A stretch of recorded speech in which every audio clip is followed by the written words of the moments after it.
আসসালামু আলাইকুম। পৃথিবী কি আরেকটা বিশ্বযুদ্ধের দিকে এগুচ্ছে? আসুন এই প্রশ্নটা নিয়ে ১ মিনিট আলোকপাত করি। সাম্প্রতিক সময়ে ঘটে যাওয়া ২টি ঘটনা, একটি হলো ভেনেজুয়েলার প্রেসিডেন্টকে আমেরিকা কর্তৃক আটক করা, অপরটি ইরানের সরকার বিরোধী আন্দোলন। যদিও দুটি ঘটনা সম্পূর্ণ ভিন্ন, তবু অধিকাংশ বিশ্লেষকের মতে এই দুটি ঘটনা ভূরাজনৈতিকভাবে একই সুতায় গাঁথা। সে বিষয়টা কিভাবে আসি? ইরান ইরানের যে সরকার বিরোধী আন্দোলন, এই আন্দোলনটা অধিকাংশ বিশ্লেষকের মতে ইসরায়েল এবং আমেরিকার প্রত্যক্ষ ও পরোক্ষ সমর্থনে চলছে। এখন ইরান যদি এই আন্দোলন সামাল দিতে না পারে, সেক্ষেত্রে আমেরিকা ইরানে সামরিক অভিযানের একটা পরিস্থিতি তৈরি হবে, এবং সেটা যদি হয়ে যায়, ইরান কি চুপ থাকবে? এই প্রশ্নের উত্তর আমরা সকলেই জানি।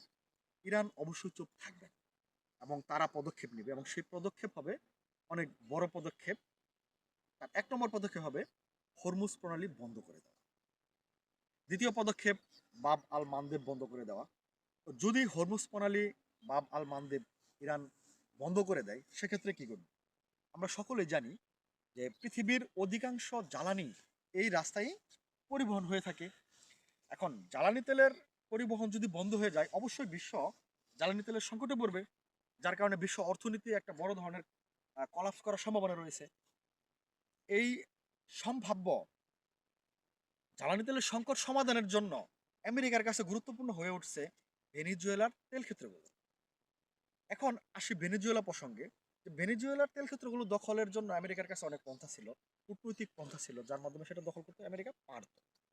কিন্তু আমেরিকার এটা সামরিক অভিযান করে দখল করার প্রয়োজন কেন পড়ল? কারণ আমেরিকার এটা রাতারাতি প্রয়োজন ছিল। এটা দ্বারা কি নির্দেশ করে? যে নিশ্চয়ই হয়তো বা পৃথিবী সামনে একটা বড় ধরনের জ্বালানি সংকটে পড়তে যাচ্ছে, যেটাও এই ধরনের যুদ্ধেরই ইঙ্গিত প্রদান করে। এছাড়াও আরও কিছু ঘটনা, আমেরিকা কর্তৃক গ্রিনল্যান্ডে আক্রমণ করার ঘটনা, রাশিয়ার তেলবাহী জাহাজ আটকের ঘটনা, এবং রাশিয়া কর্তৃক পারমাণবিক অস্ত্রের ব্যবহার এবং যুদ্ধের যে হুমকি প্রদান, এই সব কিছু মিলিয়ে আমার কাছে মনে হচ্ছে যে আমরা হয়তোবা খুব দ্রুততম সময়ে একটা বিশ্বযুদ্ধ দেখতে যাচ্ছি। এখন আমেরিকা যদি, বা আমেরিকা ইসরায়েল যদি ইরানে হামলা করেই বসে, তাহলে এইখানে আরেকটা গুরুত্বপূর্ণ ফ্যাক্টর হলো যে বিশ্বের পরাশক্তিগুলো অবশ্যই এখানে ইনভলভ হবে।